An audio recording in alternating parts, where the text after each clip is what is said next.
Hello everyone, welcome back to the first podcast. It's good to have you here again. Podcast from episode 1 until now. First of all, I just want to say thank you. We've been having some really good time and really good conversation about relationships. We started with red flags, then we talked about why love isn't always enough. We looked at why good people sometimes find themselves in a toxic relationship. And in episode 4, that is last week, if you joined the conversation, I hope you enjoyed. We looked at that can last. And so today, I want us to focus on something much more that is more related with a relationship. I want us to talk about something that can be a little uncomfortable, something that affects almost every relationship. And you know what that is? We are going to look at money in a relationship. Well, this is because you can love somebody deeply, but eventually money still have to pay the bills. You have to buy food, you have to pay uh your rent, you have to do some extra essential things. And that's where money comes in. You have responsibilities, and sometimes money becomes the thing that puts pressure on the relationship, because at some point you've had people, or you've had most relationship, they tend to just break up because maybe back then there used to be money, and now as time goes by, or maybe later on, things tend to be more difficult, and I mean they're just not working because money is not in play. So money takes a bigger portion or a bigger percentage when it comes to relationship. So today the simple question is, can financial problem destroy a relationship? Let's talk about it. I mean, can it destroy a relationship? People tend to give others space because money is not in play. I mean, some in most relationship, money contributes like a bigger percentage, a bigger portion of that relationship, because you've had somebody asking we can't eat love. You have to pay the bills, you have to pay rent, you have to buy food and all that. So let's be honest, when you are in love, especially at the beginning, you don't think too much about money. You're thinking about the person. You are enjoying each other's company. You are going out, you are talking late at night, you're making plans. Maybe you are saying one day we are going to have or to build a beautiful home together, and everything sounds amazing. But then real life starts. Rent, food comes, transport, school fees, family responsibility, unexpected emergencies, and suddenly the beautiful relationship has another person sitting right at the center. And that person, definitely, it's called money, because all this you can't do without it. I mean, you just have to work. The more reason somebody has to go to work. Somebody has you see, you find yourself in a position whereby after long period of courtship, a long period of dating, now when you decide to move in together, and then that's when you find that now there is that uh we call it in a layman's language division of labor. I mean, responsibilities. You say that now you're the head of the house, you'll be taking care of one, two, three, four, and now I'm the backbone. of the house. I'll be taking care of one, two, three, four. Now you have to like, that is now a division of responsibilities based on maybe you are earning income, or maybe how you are earning. It makes you like in that relationship. You find that at some points, just like I've said, money makes, or it can bring unnecessary fight. And that's why we are going to see like, why do couples fight about money? Why do they like, maybe they quarrel, or maybe they have an argument when it comes to money, yet that love is in play. Think about two people who grew up completely different. Maybe one of the person grew up in a family where money is and is always available, or was always available. They learned if you have money, you can enjoy life. The other person grew up struggling. They learned if you have money, save it. You never know what tomorrow will hold. Now put those two people together. One person wants to spend the money, the other person wants to save the money. So how will they like end up uh coming together, like to speak one voice, because they grew up in two different places. So it's something that I believe, when we are looking at money in a relationship. I mean, we as couples, we have to talk about it. We have to negotiate. Like, we have to think. We have to bring things on the table so that we see, like, what is it that we can do when money is involved. And then we're also going to look at what happens when one person earns more than the other. This also brings a problem. You see, now let's get into something interesting. Let's say a couple is together. One person earns significantly more than the other. Maybe the husband earns more. Maybe their wife earns more. That the person who earns more things like, I'm the one who pays the bills, so I make the decisions. But it is really, is that really how healthy relationship should work? I mean, personally, I don't think a relationship should become a competition about who brings in more money, because money is only a contribution.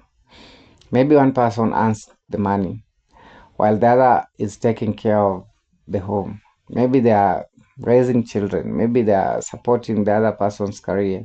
Maybe they are doing things that don't come with salary, but still and have enormous value in that relationship. And it's always a problem. I mean, I'm the one to make more decisions in this relationship. I'm the one to like have a say. Whenever you want to do something, just consult me. I'm the one to give a go ahead. And it always brings a problem, especially when the opposite is the reverse. I mean, when the wife earns more than the husband, you find that the husband is never comfortable. He's never comfortable because now the wife feels like, I'm the head. I'm the one paying rent. I'm the one buying food. I'm the one paying school fees for the kids. I mean, your salary is too small and all that. You see, with the time, the husband doesn't feel that comfortable of being the head of the house. We all know that in every marriage, in every relationship, the husband is always being given the title of the head of the. Even in the Bible, it's it is said that the husband is the head of the house. So when such scenarios happen, you find that that marriage feels uncomfortable. That relationship feels like, no, things are not moving the way it should be. Things are not moving in the right direction. Things happen. There will be quarrel. There will be fights. There will be like arguments. I'm the one who gives this. I'm the one who. At the end of the day, we end we tend not to like appreciate what our partners are contributing, because we feel like we are earning more. We feel like we are the ones to make the decisions. We feel like we should be given every priority to make a decision. You see, like, here is where things can become really serious. Imagine you are in a relationship and now discover that your partner has a huge loan, and that is when it comes to maybe financial secrets. And most people don't always say, you meet a person, you date for a while, and then you end up getting married. But then at the end of the day, you expect those bills to be paid. I mean, you expect maybe if you have kids, because kids will come into play at the end of the day. You expect your kids to have a better life, like be provided for every time. But then, as time goes by, you discover that your partner has a huge loan and you've never heard about it, you see. Or maybe they are spending money secretly somewhere else, or they are sending large amount of money to somebody else. Maybe the person they met before you, or maybe they are grumbling. The problem isn't only money anymore, but it's trust. I mean, that trust is not there because you never told your partner all these things that you've been doing. You never told. Maybe you had a child somewhere, and maybe you've been making child support, but your partner doesn't know. Oh, you had a huge loan and you've been paying slowly. This is what has been taking a bigger portion of your money, but you've never told your partner. So this becomes a problem. I mean, it brings the issue of trust, because when it comes to financial secrecy or financial problems, I mean, you have to like be honest with your partner. You have to be, uh, you have to like let your partner trust you. Of course, most people say that love and money can never be mixed, because you see, love is love, or relationship is relationship. But money, when it comes to money matters, things should be taken serious. I mean, you shouldn't even involve your partner when it comes to money matters and money problem. But here's the thing: involving your partner means that you want him or her to also help you solve some financial problems or financial matters, and that's they keep hiding it away from them. You might end up dying in depression, because I mean, you've kept all these things unto yourself. I mean, you can imagine you have that loan, or maybe you've been supporting maybe somebody else. If not your son or your daughter outside the marriage or outside the relationship, but perhaps you've been supporting maybe your brothers or your sisters in their fee, in paying their school fees, or maybe you've been supporting your parents or whoever. But then, uh, at the same time, you're also supposed to be contributing, both in terms of financial help and also in physical help. You have to contribute like inside the relationship, but you're not. Reason being, like, you feel overburdened anyone about it. Like, your partner is there with you every day, every time, and there is no point you've told him or her about like what you're doing, or what is holding you up.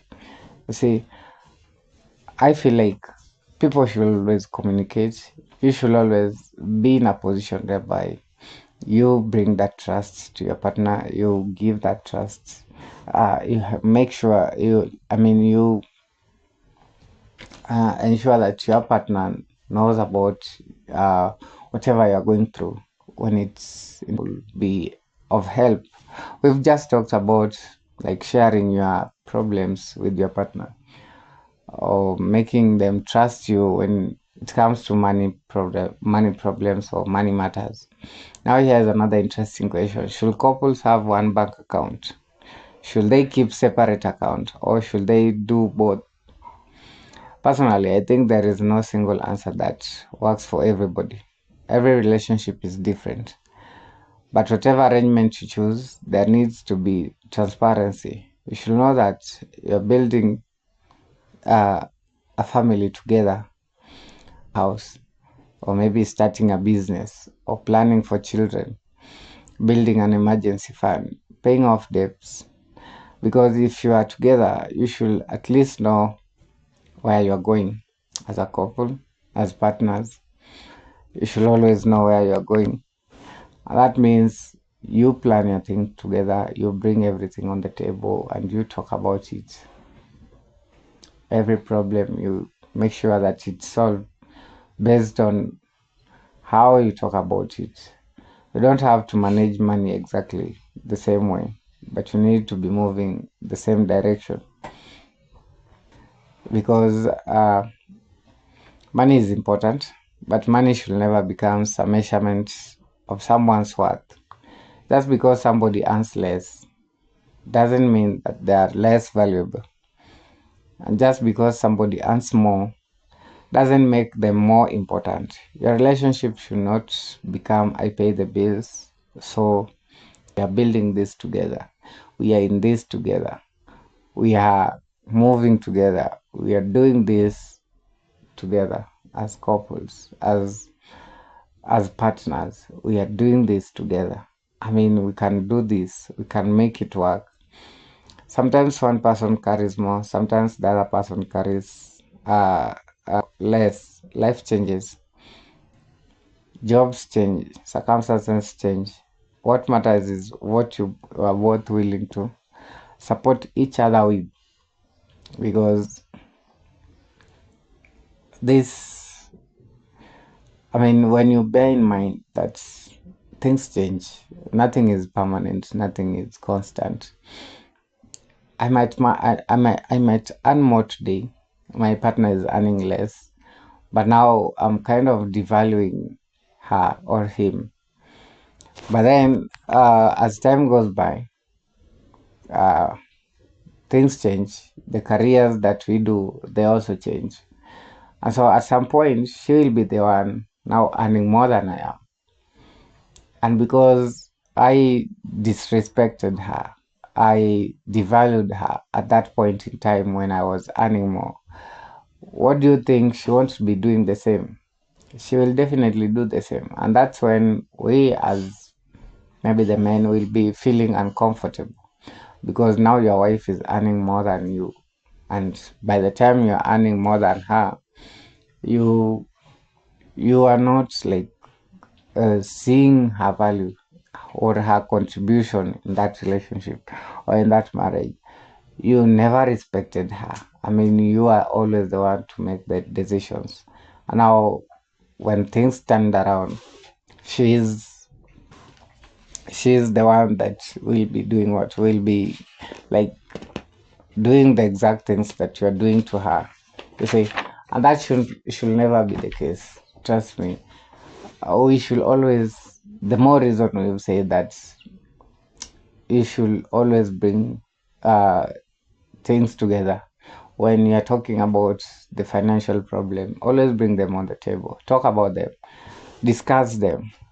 I mean, see your partner as your helper who you want to build something with, plan together, do everything like you are partners. Don't be like you separate yourself uh, from her because now maybe you are earning more or maybe you have financial problems in you and you feel like you can't share it with her. So like when it comes to you handling money with your partner, every other concept, every other discussion that we've put in place about discussing, about bringing everything on the table, making her trust you, or bringing that trust on, so that maybe things never feel like one never feels like you've left him or her outside the discussion. uh, you can always talk about that money openly. Don't hide. Don't make it forbidden subject. You know your financial reality. Don't pretend everything is fine when it's not. And then set goals together. Even small goals matters a lot. Even just let me say you've just said that next month we are buying, maybe we are buying a dispenser. It's a small goal. It matters. Let her be in the plan, or let him be in the plan of doing that, of making that whole plan work. And then be honest about every everything in terms of finance, in terms of maybe money. When you're in debt, or when you have those financial responsibilities, perhaps outside the house, I feel like you as couple, the best way to handle that situation is just you be honest about it, and then talk about it. Just let your partner be part and parcel of your discussion. And finally, don't use money as a weapon. Don't use it to control your partner. Maybe you're earning more, the way we've just been saying. If you're earning more, don't make it, or don't use it as a weapon to undermine or to devalue your partner. Don't use it to humiliate your partner. Don't use it to make your partner feels like I'm no worth. Like I don't have a say in this relationship. I mean, he is the one doing everything. He's the one like making every other decision. So I don't have a say in this relationship. Don't make your partner. I mean, don't make your partner feel like. I mean, I'm just there. I'm just there to maybe support the kids and all that. Even that supporting the kids or doing those house responsibility is also a contribution in a relationship, in a marriage. So every contribution matters, despite the fact that you as a person you are paying the bills and the other person is looking after the kids. Those are contributions, because at the end of the day, you are supposed to be partners. You are supposed to be uh, partners, but not opponents. You should always be like putting all your problems in one basket. So the big question is, can a financial problem destroy a relationship? Yes, absolutely. But here's the thing. Money itself isn't a way of real problem. Sometimes the real problem is poor communication. Sometimes it's dishonesty. Sometimes it's control. Sometimes it's unrealistic expectation. Sometimes it's simply two people who never learned how to manage money together. And that's why I believe couples should learn to talk about money. Just as openly as they talk about love. Because love without communication, it's a dead end. I told you in episode 4 that communication is like the engine of a car. You see, when you are driving and then the engine breaks down, you see, that will be the end of you and that journey until you call a mechanic. The same way in a relationship, in a marriage, communication is the backbone. So without it, many things will not run, many things will not fall into play, many things will be at a halt because nothing is moving, nothing is going on. You see, and money without communication, it can become chaos because you combine money, you combine communication. Now that is not a relationship. That is just something else that you are in together in. and none of you is willing to about it. You've chosen not to like be honest about everything that you're facing. One last thing, if you're listening to this and you are currently in a relationship, I would like to say this. Maybe tonight or wherever you are, get the opportunity. Sit down with your partner. Don't wait for an argument. Ask each other, what are our financial goals? What are our savings for? What are our responsibilities? How do you want how do we want to handle a family request? What does financial security mean to both of us? And most importantly, how can we work together instead of working against each other? Remember, I just said you are not enemies, you are not opponents, you are partners. Because at the end of the day, you don't need to be rich to have a strong relationship, but you need to be responsibility and willingness to build together. That is what you need to do. That is what, at the end of the day, you will be. You need that honesty, you need that communication, because all these things come into play. Responsibility will come into play, and if you are not willing to do, like, nothing will move on, nothing will move forward, nothing will move into play, because all of you have decided you don't want to do anything about the problems you are facing. You don't want to talk about it. You don't want to like bring it on the table so that you discuss, so that you see where should we work more, where should we do more of building, where should we like engage ourselves more. I mean, where should we be like partners instead of being the opponents? And so I would like to close it at that point. But before I close it, our life, money can buy many things, but it can't buy trust. It can't buy genuine love, and it definitely can't replace communication. So don't allow money to become the things that separate you from someone you love. Instead, talk about it, plan together, be honest, support each